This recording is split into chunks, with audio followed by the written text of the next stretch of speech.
বিক্রম, তুই তো চাকরি খুঁজছিলি, কি হলো তার? মা, আমি এখনো খুঁজছি। আশা করছি শীঘ্রই কোনো একটা ভালো চাকরি পেয়ে যাব। তুই আর কখন চাকরি পাবি? তোর বউ রোজ এসে আমায় বলে তুই কোনো কাজকর্ম করিস না। মা হয়ে এসব শুনতে ভালো লাগে? কার থেকে কি আশা করছো মা? ওর দ্বারা চাকরি হবে না। সারা জীবন যা চুরি করা স্বভাব, চুরি করেও দিন যাবে। নিজে যে সবসময় ধান্দাবাজের মতো সুদখোর কৈলাসের সঙ্গে মিলে গ্রামে অবিচার করে বেড়াস। অন্তত চুরি করতে গিয়ে লোকের ঝাঁটা পেটা খাই না, বুঝলি? উফ, থাম থাম তোরা। দেখ, তোদের বড় ভাইকে গ্রামের সকলে ওর প্রশংসা করে বেড়ায়। শহর থেকে পড়াশোনা করে এখন গ্রামের উন্নতি করছে, আর তোরা? মা, থাক না এসব কথা। মা, তুমি আমাদের তোমার বড় ছেলের মতো শহরে পড়াশোনা করাওনি, না হয় আজকে আমরা অনেক উন্নতি করতাম। সারা জীবন শুধু বড় ছেলের কথাই ভেবে গেছো, তাই আমাদের সাথেও তুলনা করো না। মা, এত রাতে তুমি এখানে ঘুমাওনি এখনো? ঘুম আসছিল না, মনটা কেমন অস্থির লাগছে। শরীর খারাপ লাগছে তোমার? না না, তার কোনো দরকার নেই। সকালে ভুবন আর বিক্রম যা বললো তাই নিয়েই চিন্তা করছিলাম। ওদের এখনো ছেলে মানুষই যায়নি, কি বলতে কি বলে ফেলে। ওসব নিয়ে এত ভাবাভাবির কি আছে? তোর বাবা মারা যাবার পর খুব কষ্টে তোদের বড় করেছি। তুই পড়াশোনায় ভালো ছিলি, তাই তোকে শহরে পাঠিয়েছিলাম। ভুবন আর বিক্রমের পড়াশোনায় তেমন মন ছিল না। ভুবন তো তাও কোনো মতে পরীক্ষায় পাশ করে যেত, কিন্তু বিক্রমের তো 3-4 বিষয় ফেল। এজন্যই ওদের আর শহরে পাঠাইনি, কিন্তু এখন মনে হচ্ছে খুব ভুল করেছি। ওদের শহরে পড়াশোনা করানো উচিত ছিল। মা, এসব নিয়ে এখন মন খারাপ করে কি লাভ? তুমি এসব নিয়ে মন খারাপ করো না তো। তুই এখানে বসে আছিস কেন? আমি একটা বিষয় ভাবছিলাম মা। কি বিষয়? গ্রামে মেয়েদের পড়াশোনার ভালো ব্যবস্থা নেই, তাই চাচ্ছি মেয়েদের জন্য আমি একটা স্কুল প্রতিষ্ঠা করব। খুব অসাধারণ চিন্তা। এতে করে গ্রামের মেয়েরা শিক্ষার আলোয় আলোকিত হবে। দেখি আরো কয়েকজনের সাথে এ বিষয়ে কথা বলবো। তুমি নদীর যাতায়াতের জন্য শহর থেকে জাহাজ আনছো? হ্যাঁ, নদীটা পার হতে মানুষগুলোর এত কষ্ট হয়, বুঝলে? তাই একটা ছোট জাহাজ এখানে আনাতে পারলে একেবারে 40-50 জন মানুষ তাতে করে নদীর ওপার যেতে পারবে। তারা কি এই টাকা দিয়ে ওই জাহাজে উঠবে, নাকি কোনো টাকা ছাড়াই? পাগল হলে গিন্নি, লোকের উপকারের জন্য আমি জাহাজ আনানোর ব্যবস্থা করেছি, আর তার বিনিময়ে টাকা নেব? পাগল আমি হইনি, পাগল হয়েছে তুমি। এতগুলো টাকা খরচ করে শহর থেকে জাহাজ এনে বিনি পয়সায় তাদের নদী পার করাবে। লীলা, আমি এই গ্রামের সবচেয়ে উচ্চ শিক্ষিত ব্যক্তি। আমি যদি এই গ্রামের উন্নয়নের কথা না ভাবি তো কে ভাববে? কিন্তু উন্নতি করতে গিয়ে নিজের যে ক্ষতি করছো সে খেয়াল আছে তোমার? গ্রামের লোকেদের চিন্তা আমার নিজের চেয়ে বেশি জরুরি আমার কাছে। মাসে 40,000 টাকা মাইনে পাও, তার মধ্যে 30,000 এই গ্রামের উন্নয়নের পেছনে উড়িয়ে দাও। সংসারের খবর রাখো। দেখো, বিয়ের সময় তুমি জানতে আমি লোকের উপকার করতে ভালোবাসি, জেনে শুনে আমি আমায় বিয়ে করেছো। এখন এভাবেই থাকতে হবে? ঘাট হয়েছে। আমার সবচেয়ে বড় ভুল হলো তোমার বিয়ে করা। কি হয়েছে কি তোমার? অমন চুপ করে বসে আছো কেন? বাড়িতে ঝামেলা হয়েছে, সংসারে ঝামেলা, এই আর কি। আপনি বলুন কেমন চলছে দিনকাল? চলছে ভালোই, কিন্তু আরেকটু ভালো হতে পারে যদি তুমি আমাকে সাহায্য করো। হ্যাঁ জানি, সব সময় তো আপনার সাহায্যের দরকার হলেই আমাকে ডাকা হয়। এভাবে বলছো কেন? তোমায় আমি নিজের লোক ভাবি বলি এমনটা করি। হ্যাঁ হয়েছে, এখন কাজের কথায় আসুন। কি সাহায্য চাই আপনার? রায়পুরের যে স্বর্ণকার আছে হেমরাজ, ওর দোকানটা আজকে অনেক বছর ধরে ও পরিচালনা করছে। এত মুনাফার বেচা কেনা কি আর বলবো। আমায় কি করতে হবে? ওই দোকান যদি দখল করা যায় তাহলে খুব ভালো হয়, বুঝলে? যত বেচা কেনা হবে তার কিছুটা অংশ তোমাকেও দিলাম। কিন্তু আগে একবার গিয়ে কথা বলে দেখি। যদি আপোষে দোকান দেয় তাহলে ঝামেলা করে কি লাভ হবে? আমি কথা বলেছি, টাকার লোভ দেখিয়েছি, কিন্তু কোনো লাভ হয়নি। তাহলে তো ঝামেলা ছাড়া উপায় নেই। আপনার কাজ হয়ে যাবে, কিন্তু আমার তো একটু হাত বাড়ি করতে হবে নাকি? অবশ্যই অবশ্যই অবশ্যই। এই যে 10, বাকি কাজ হয়ে গেলেই পেয়ে যাবে। আদিত্য দাদা এখন বাড়িতে নেই, এখনই মোক্ষম সুযোগ। আরে বিক্রম, তুমি এখানে কি করছো? আদিত্য দাদা কোথায় বৌদি, বাড়িতে আছে? না, সে তো কাজে গেছে, ফিরতে সন্ধ্যা হবে। কেন, কোনো দরকার? না, এমনি একটু দেখা করতে এসেছিলাম, বাড়িতে যেহেতু নেই তবে আমি যাই পরে আসবো। ঠিক আছে, তুমি তাহলে সন্ধ্যায় এসো। আমাকে একটু ভেতরে বসার জন্য সাধলো না, যদি ভেতরে যেতে না পারি কি করে হবে? কি হলো, দাঁড়িয়ে আছো কেন? বৌদি বলছি, হেঁটে এসেছি তো, খুব পিপাসা পেয়েছি, একটু জল হবে গো? হ্যাঁ অবশ্যই, তুমি ভেতরে এসে বসো, আমি জল আনছি। বৌদি কিছু মনে করো না, আসলে আমি অন্য জায়গা থেকে আসছি তো, কিছু খেয়ে আসিনি, খুব খিদে পেয়েছে, কিছু খাবার হবে? আচ্ছা ঠিক আছে, আমি দেখছি, তুমি বসো। ও খাবার নিয়ে আসতে আসতেই আমি কাজটা আমার সেরে ফেলি।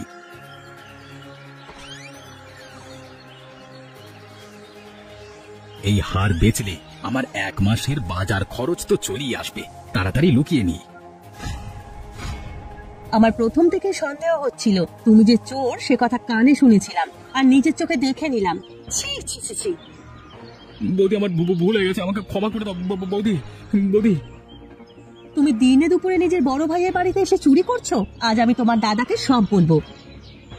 2 মাস ধরে ঘরে বাজার করতে পারিনি, এত খোঁজবার পরও আমার চাকরি হচ্ছে না, তাই আমি না চাইতেও এ কাজ করতে বাধ্য হয়েছি। আচ্ছা কেতো না, আজ তোমায় ক্ষমা করছি, কিন্তু আর কখনো তুমি আমার বাড়িতে আসবে না। যাও যাও, চলে যাও।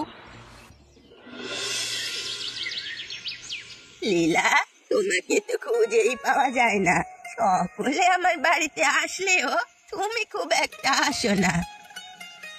এত ব্যস্ততা থাকে বাড়িতে, তাই আর আসা হয় না। আপনার শরীর ভালো তো? এই আছি, সেদিন তো আদিত্য ডাক্তার বাবুর কাছে নিয়ে গেছিল। সেদিন যে আপনার জন্য ক্ষীর পাঠিয়েছিলাম, খেয়েছিলেন মা? খেয়েছি তো, খুব ভালো হয়েছিল ক্ষীরটা। মা, আপনার শরীর খুব একটা ভালো নয়, কিন্তু আপনার সঙ্গে একটু কথা ছিল, জানি না আমার বলা উচিত হবে কিনা। এত চিন্তার কি আছে, কি বলার আছে বলো বৌমা। আজ সকালবেলা বিক্রম আমার বাড়িতে এসেছিল।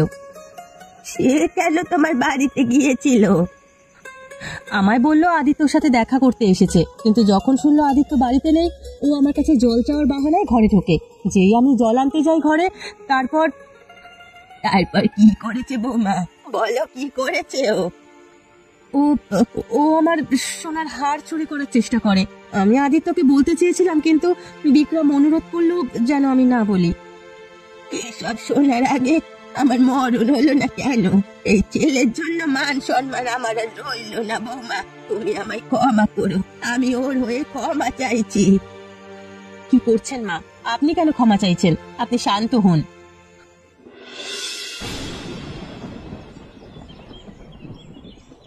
দাদা, কোথায় যাওয়া হচ্ছে? ভুবন, কিরে তুই হঠাৎ এখানে? তোকে তো কৈলাস বাবুর দোকান ছাড়া কোথাও পাওয়া যায় না। আজকে আকাশে মেঘ করেছে, মনে হচ্ছে খুব জোরে বৃষ্টি আসবে, তাই ভাবলাম একটু চা খাই। তুমি কোত্থেকে আসছো? স্কুলের ব্যাপারে শিক্ষা অধিদপ্তরের কর্মকর্তাদের সঙ্গে কথা বলে এলাম। স্কুল? গ্রামে তো 3-3টে স্কুল আছে, আবার স্কুল কিসের জন্য? যেগুলো আছে তার মধ্যে 2টোই ছেলেদের, আর বাকি একটা মেয়ে আছে, কিন্তু খুব কম, তাই মেয়েদের জন্য আলাদা করে একটা স্কুল বানাবো। তুমিও তো খুব ঠাট্টা জানো দাদা, মেয়েদের আবার স্কুলের কি দরকার বলো তো? অবশ্যই দরকার আছে, ছেলেদের পাশাপাশি মেয়েদেরও পড়াশোনা করা দরকার, না হয় সমাজ আগাবে কি করে? শতাব্দী ধরে এই গ্রাম পুরুষেরাই চালিয়ে আসছে, এখানে কর্তাও পুরুষেরাই, আর সমাজও চলে পুরুষের কথায়। কিন্তু এখন এই চিন্তা পাল্টাতে হবে, সমাজে নারী পুরুষ দুজনেরই অবদান রাখতে হবে, আর এর জন্য শিক্ষার সমকক্ষ আর কিচ্ছু নেই। মেয়েরা সংসার সামলাবে নাকি পড়াশোনা করবে? পড়াশোনা করলে দোষের কি আছে? অবশ্যই দোষের, তুমি ভুল করছো দাদা। আমার ঠিক ভুলটা আমাকেই বুঝতে দে, তুই বসে বসে চা খা, আমি চললাম যত সব।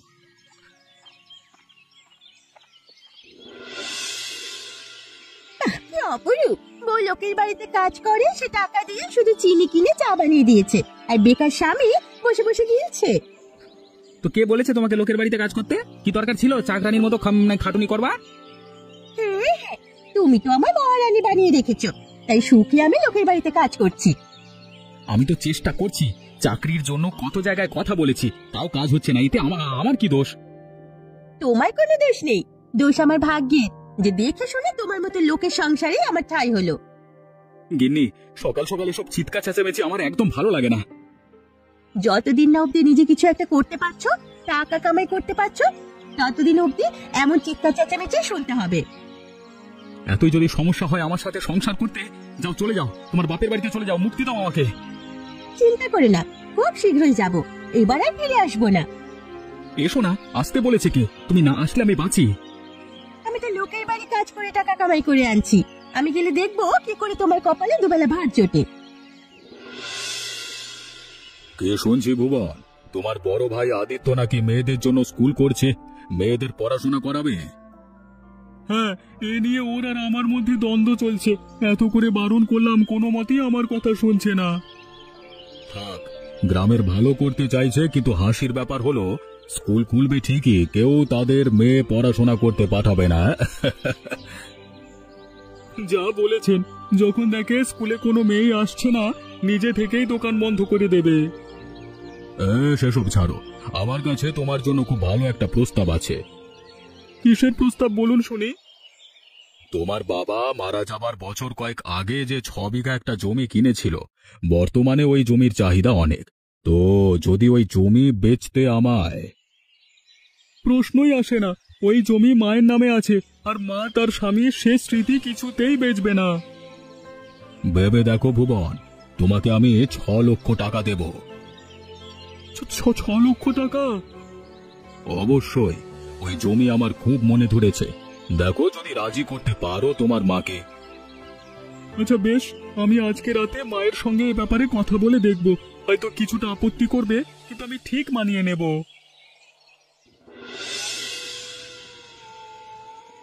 মা, কেমন আছো তুমি? এসেছে? আমি গো মা, আমি ভুবন, কতদিন তোমার সঙ্গে বসে খাবার খাই না, আজকে রাতের খাবার আমরা একসঙ্গে খাবো। যখন তোদের বিয়ে হয়েছে তোদের আর সময়ই হয় না আমার সঙ্গে বসে খাওয়া দাওয়া করার, আজ তুই আমার সঙ্গে খাওয়া দাওয়া করতে এসেছিস, আমি খুব খুশি হয়েছি বাবা।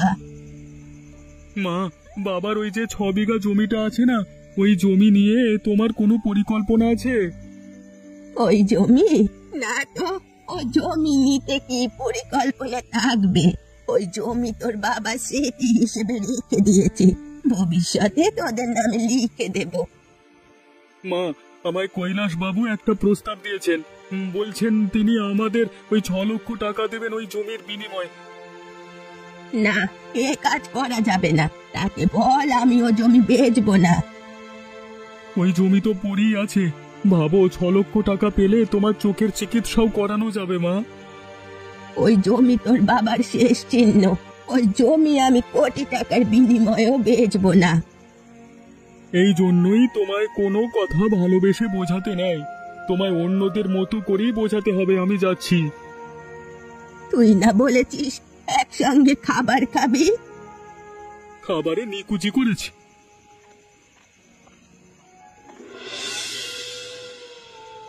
আজ অব্দি আমার কোনো কথা শোনেনি, কিন্তু আজ আমি এমন অবস্থা করব, সবকিছুর শোধ নেব আজকে। আমি ভুবন। তুই এসেছিস বাবা, আয় ভেতরে আয়। আমি ভেতরে আসব, কিন্তু তুমি বাইরে যাবে সারা জীবনের জন্য। আমি ঠিক বুঝতে পারছি না তুই কি বলছিস, বাইরে যাব মানে? আজ অব্দি তোমার সব কথা শুনেছি, সব সময় তোমার আদেশ নিষেধ মেনেছি, কিন্তু তার বিনিময় কিছুই পাইনি। তুমি সব সময় শুধু ওই আদিত্যের কথাই ভাবলে, কখনো আমার কোনো ইচ্ছে তুমি পূর্ণ করোনি। এইসব কি বলছিস? তুই আমার ছেলে, আমার কাছে তো তোরা তিনজনই এক সমান। মিথ্যে, তুমি সব সময় আদিত্যকে সবচেয়ে বেশি প্রাধান্য দিয়েছো, ওকে ভালো জায়গায় পড়াশোনা করিয়েছো, কিন্তু কখনো আমার আর বিক্রমের দিকে বিশ্বাস মনোযোগ দাওনি। আদিত্য পড়াশুনো করতো, মনোযোগী ছিল, তাই। এবার তুমি তোমার কাজের পরিণাম ভোগ করো। আজ থেকে বাড়িতে তোমার কোনো স্থান নেই। আর এই 6 বিঘা জমি আপোষই দিলে না তো। এবার দেখো কিভাবে ঘরের মতো জমিও কেড়ে নি। এই অন্যায় করিস না ভুবন, এই বাড়ি ছাড়া আমার কোনো ঠিকানা নেই। আমি তোর পায়ে পড়ছি। এই বাড়ি আর ওই 6 বিঘা জমির বিনিময়ে কৈলাস বাবু আমায় 10 লক্ষ টাকা দেবেন। টাকার জন্য আমি সব করতে পারি। যেই মা তোকে জন্ম দিল তার থেকে তোর কাছে টাকা বেশি হয়ে গেল। টাকা না থাকলে মা বাবা এসব সম্পর্কের কোনো অর্থ নেই। নিজে তো একটা কানা করেও দিতে পারলে না। তোমার বাড়ি আর জমি বেচে এবার আমি সব উসুল করব। কি এত রাতে দরজায় কি টোকা দিচ্ছে? দাঁড়াও, দেখছি। না না, তুমি কেন যাবে? তুমি থাকো, কে না কে এসেছে আমি দেখছি।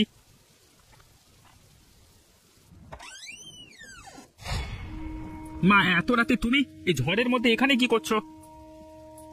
আমায় ভুবন ঘর ছাড়া করেছে, তাই আর পথ না পেয়ে তোর কাছে এসেছি। কি? তুমি তুমি ভেতরে সব পুরো ভিজে গেছে। তুমি বসো বসো, আমি লীলাকে তোয়ালে দিতে বলছি। মা, আপনার এই অবস্থা কেন? কি হয়েছে আপনার? মা শান্ত হও, এবার আমাকে বলো এই অবস্থা কি করে হলো তোমার? ভুবন আমার ঘর দখল করে আমার বাড়ি থেকে বের করে দিয়েছে। আমি কত অনুরোধ করলাম, ও আমার অনুরোধ রাখেনি। ভুবন এই কাজ কেন করলো? ওই বদমাইশ স্বর্ণকার কৈলাস ওকে বলেছে আমার বাড়ি আর তোর বাবার ওই 6 বিঘা জমিটা বেচলে ও ভুবনকে 10 লক্ষ টাকা দেবে। আর টাকা লোভে ভুবন।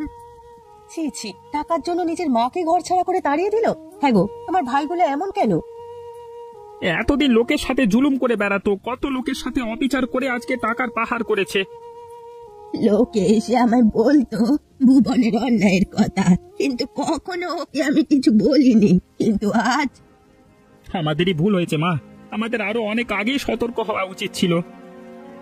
এক ভাই চুরি করে বেড়ায়, আরেক ভাই নিজের মাকে টাকার জন্য রাত বিরেতে ঘর থেকে বের করে দেয়। ছি! আদিত্য, আমাকে কটা দিন তোর বাড়িতে আশ্রয় দিবি বাবা? অমন করে বলছো কেন মা? এটা তো তোমারই ঘর, তুমি এখন থেকে আমার কাছেই থাকবে, আমি তো আছি। আলু কি দরে বিক্রি করছো দোকানি? যত দরই বেচি, তোমার কি দরকার? জিজ্ঞেস করছি আলু কিনবো বলে। তুমি কিনবে আলু? বলি পয়সা আছে তোমার কাছে? পয়সা নেই, কিন্তু দিয়ে দেবো, আপাতত বাকিতে দাও। জানতাম তুমি এই কথা বলবে। তোমার আগের 1400 টাকা বাকি আছে, সেগুলো আগে শোধ করো। বলছি আমরা তো একই গ্রামের লোক, আমি তো কোথাও পালিয়ে যাচ্ছি না। বললাম না বাকি হবে না। আমার জায়গা ছাড়ো, যাও এখান থেকে।